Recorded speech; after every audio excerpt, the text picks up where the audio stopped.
இன்று புத்தக கண்காட்சியை பார்வையிட்டு சில பிடித்த புத்தகங்களை வாங்கியிருக்கிறோம்.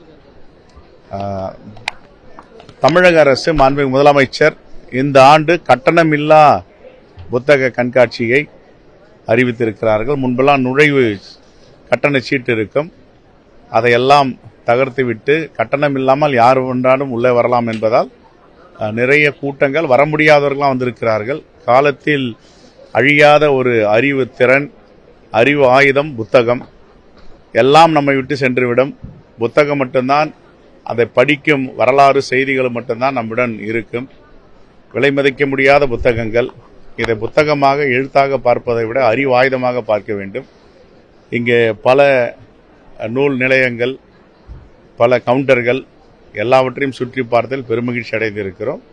இன்னும் இதை உலக தரம் வாய்ந்த புத்தக கண்காட்சியாக மாற்ற வேண்டும் என்பதுதான் எங்களுடைய பார்வை. பெற்றோர்கள் குழந்தைகளுக்கு புத்தகங்களை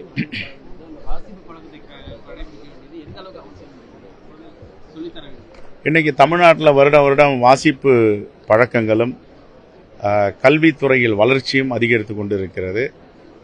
உத்தரப்பிரதேசத்தோடும் பல மாநிலங்களோடும் தமிழ்நாடை ஒப்பிட்டும் சில அறிவு ஜீவிகள் இங்கே வந்து இந்த புத்தக கண்காட்சியை பார்க்க வேண்டும். தமிழ்நாட்டில் எவ்வளவு அறிவு திறன் வாய்ந்த அறிவாளிகள் இருக்கிறார்கள், எவ்வளவு பேர் புத்தக கண்காட்சியில் பங்கேற்றிருக்கிறார்கள், புத்தகம் வாங்குகிறார்கள். இனிமேலாவது யாரும் உத்தரப்பிரதேசத்தை தமிழ்நாடு ஒப்பிட்டு பேச மாட்டார்கள் என்று புரிதல் ஏற்படும் என்று நான் நம்புகிறேன். சார், இன்னைக்கு என்டிஏ கூட்டணியில டிடிவி தினகரன் இணைந்திருக்காரு. அந்த கூட்டணியை வலுப்படுத்தும் பணிகள் தொடர்ந்து நடந்துட்டு இருக்கு. எப்படி பாருங்க? அது ஒரு இயற்கைக்கு முரணான கூட்டணி, தமிழ்நாட்டு மக்களால் நிராகரிக்கப்பட்ட கூட்டணி. ஒருபோதும் தமிழ்நாட்டு மக்கள் அந்த கூட்டணியை ஏற்றுக்கொள்ள மாட்டார்கள்.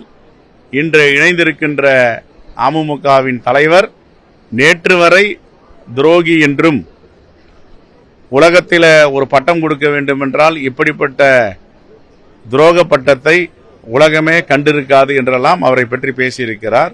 இப்பொழுது எப்படி அவரோட அரசியல் செய்ய போகிறார், எப்படி அவரோட களம் மேடை ஏறப் போகிறார், வாக்கு கேட்கப் போகிறார் என்ற கேள்வியெல்லாம் மறுபுறம் இருக்க, இன்று கூட்டணியில் சேர்ந்தவுடன் என்டிஏவில் அவருடைய பெயரை சொல்லுவதற்கே தவிர்க்கிறார்.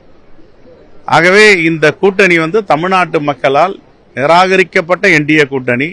மோடி ஒரு முறை இல்லை, 100 முறை வந்தாலும் தமிழ்நாட்டு மக்கள் ஏற்றுக்கொள்ள மாட்டார்கள். குறிப்பாக நம்முடைய தமிழ்நாட்டுக்கு சேர வேண்டிய, அடுத்த தலைமுறையை உருவாக்க வேண்டிய பள்ளி கல்வித்துறைக்கு 3400 கோடி வரை கொடுக்க வேண்டியிருக்கிறது. சமக்ரா சிக்ஷா அபியான் என்று ஒரு திட்டம். இந்த கல்வித்துறை திட்டத்தின் மூலமாக மும்மொழி கொள்கையில் கையொப்பமிட்டால்தான் உங்களுக்கு இந்த பணத்தை கொடுப்போம், புதிய கல்விக் கொள்கையை ஏற்றுக்கொண்டால் தான் இந்த பணத்தை கொடுப்போம் அடம்பிடிக்கின்ற பிஜேபி, தமிழ்நாட்டு மக்களை மண்டியிட வைப்போம் என்று சொல்லுகின்ற பிஜேபி எப்படி அதிமுகவோடு சேர்ந்து தமிழ்நாட்டு மக்களிடம் வாக்கு கேட்பார்கள், அவர்களும் வாக்களிப்பார் என்ற கேள்வி எல்லாம் பெரிய அளவில் எழுந்திருக்கிறது. அது மட்டுமல்ல, ஒரிசாவிற்கு போனால் தமிழ்நாட்டு மக்களிடம்தான் ஒரிசாவின் கஜானா சாவி இருக்கிறது என்று அங்கு உரையாற்றுவார். பீகாருக்கு சென்றால் பீகாரிகளை தமிழ்நாட்டு மக்கள் வஞ்சிக்கிறார்கள் என்று சொல்லுவார். இப்படியெல்லாம் பேசிவிட்டு தமிழ்நாட்டு மக்கள் யாரும் விவரம் இல்லாதவர்கள், மறந்து விடுவார்கள், வாக்களிப்பார்கள் என்று ஒரு மிகப்பெரிய பேராசையோடு படையெடுக்கிறார்கள். இந்த படையெடுப்பை தமிழ்நாட்டு மக்கள் அனைவரும் ஒன்று சேர்ந்து முறியடிப்பார்கள். சவுந்தரராஜன் போன்ற பாஜக தலைவர்கள் காங்கிரஸ் திமுக கூட்டணி தேர்தல் வரைக்கும் நீடிக்காதுன்னு சொல்லிட்டு தொடர்ந்து சொல்லிட்டே இருக்காங்க. பொறுத்திருந்து பார்க்க, அவர் பொறுத்திருந்து பார்க்க வேண்டும். பிரதமர் தமிழகத்திற்கு வரும் வேளையில ஒரு மிகப்பெரிய மெகா கூட்டணியாக தேசிய ஜனநாயக கூட்டணி அமைக்கும். இன்னும் பல கட்சிகள் எங்களோட பேசிட்டு இருக்காங்க. நாளைக்குள்ள அது முடிவு தெரிஞ்சிடும் அப்படின்னு. நீங்க எத்தனை படையெடுப்பு நடத்தினாலும், எவ்வளவு பேரை சேர்த்தாலும், தமிழ்நாட்டு மக்கள் நிராகரிக்கப்பட்ட கூட்டணி பாஜக அதிமுக கூட்டணி. அது முழுகும் கப்பல். அந்த முழுகும் கப்பலில் யார் யாரெல்லாம் ஏறுகிறார்களோ அவரும் சேர்ந்து முழுகுவார்கள். தேங்க்யூ.